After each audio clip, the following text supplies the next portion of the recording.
And Manly P. Hall tells us, the genuine esoteric associations always required that disciples prepare themselves for careers of practical service. The student was expected to attain a state of unusual skill or proficiency in some branch of learning.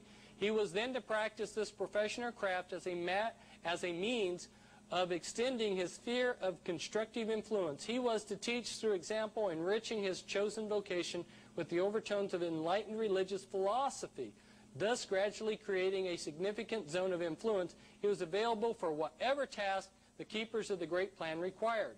So if you're a member of a group like Freemasonry, they want you to work towards this goal of one world government and the New Age that they call the Great Plan. And Alice Bailey tells us how they're going to do this. She says, by means of the educational work of the world, the Great Lord, who she refers to in this book as Lucifer, seeks to reach those of the intelligent public who cannot be reached by means of ceremonial and symbolism as in Masonry, or by religious means and rituals as in the Church. It touches the masses and those in whom the intelligent aspects predominate. What she's telling us here is, and we'll read it again in this next one, is the three main channels through which the preparation for the New Age is going on might be regarded as the Church, the Masonic fraternity, and the educational field. We're going to get them in the churches to bring in this New Age. But not everybody goes to church. So we'll teach them in the fraternities. But not everybody goes to a Masonic lodge. So then the safety net for it all is education. We're in a period of what is called externalization of the hierarchy. They're taking what was done in secret 100 years ago, and they're externalizing what was done by the hierarchy in secret into society. So that's why when I go down the street and I get a meal at a fast food place, here is a wizard doing magic with Lilith, the owl, and throwing energy balls on my hamburger sack. And then I go down the street and here's an identical looking wizard and fire and ice, which are important symbols in the occult. And then I go to the next fast food place, and this is their placemat, and it blows me away. How to hypnotize your parents. And then I go on to the library, and they're handing this out as you go through the door, Metaphysics for Our Age. And I look inside the library book, and they have the symbol for the Illuminati, a snake swallowing its tail, and it says Illumino. And then I find out that it's Freemasons running our libraries and our school system. And I go to the laundromat, and here's a lady who's channeling demons, and she's going to teach how to use your spiritual energy, and she's teaching this in the Portland Masonic Temple. And I come home and I think, well, it's safe to read the food section in the paper at least. And here's a witch teaching witchcraft in the food section. Now, I told you that they're going to use education to bring in the externalization of the hierarchy. My wife has taught in a public school, and this public school for the last 15 years has had nothing to do with Christmas. They have an occult ritual winter solstice program during that time period. And in 1991, this was the program that they gave the parents who came to a meeting like this to watch their children put on the play. And they celebrated the return of Lucifer. And inside, this is the program. And the children on stage, some of them had acceptable barcodes on their foreheads, and some of them had unacceptable barcodes on their foreheads. And by the way, I happened to send this one day to Tex Mars, and he put it on the front of his newsletter. Now, getting back to Alice Bailey, she says, the Masonic movement will meet the need of those who can and should wield power as the custodian of the law, as the home of the mysteries, and the seat of initiation. It holds in its symbolism the ritual of deity, and the way of salvation is pictorially preserved in its work.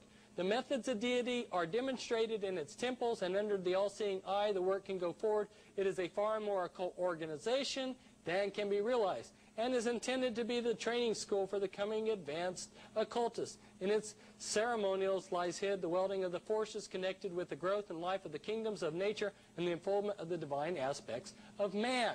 If you're an Illuminati boy, the Illuminati wants you to go through Freemasonry to learn the outer symbols of the mystery religions.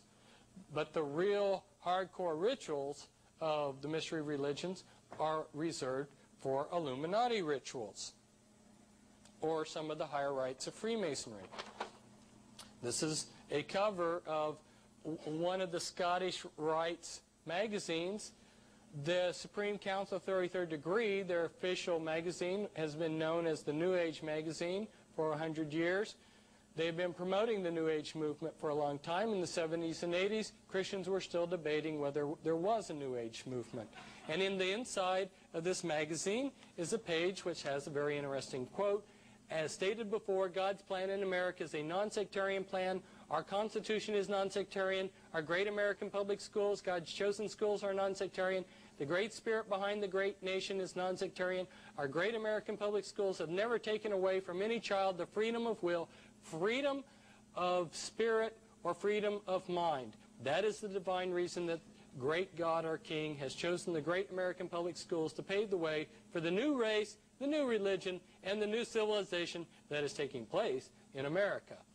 Any mother or father or guardian who is responsible for the taking away of freedom of mind, freedom of will, or freedom of spirit is the lowest criminal on this earth, because they take away from that child the God-given right to become part of God's great plan in America for the dawn of the new age of the world.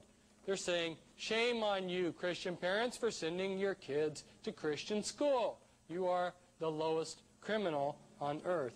And here is Lucius Trust, just a letter from them indicating that their triangles groups are in 110 countries. This is from another Masonic magazine. It says, Masonry's greatness is not in the antiquity of its beginnings, neither in its conservatism, but rather in the fact that it has always been a leader of thought and action. I repeat, a comprehensive understanding of the history of Masonry leads inevitably to the conclusion that not through conservatism has it most served the world, but rather through its spirit of unrest, its utter abhorrence of unnecessary restraint, its abiding love for liberty, its unconquerable desire to progress away from the old to the new and better conditions. Wherever the conflict has been waged between the old and the new, between a narrow conservatism and real progress, our Masonic brethren have been found on the right side. Witness the members of St. Andrew's Lodge of the Green Dragon who threw the tea into Boston Harbor. I wish I had $1 for every time that I have heard someone talk about the Boston Tea Party being a tax revolt against high taxes. What actually happened? British Parliament drastically slashed taxes. So why would people revolt against that? Well, the people didn't.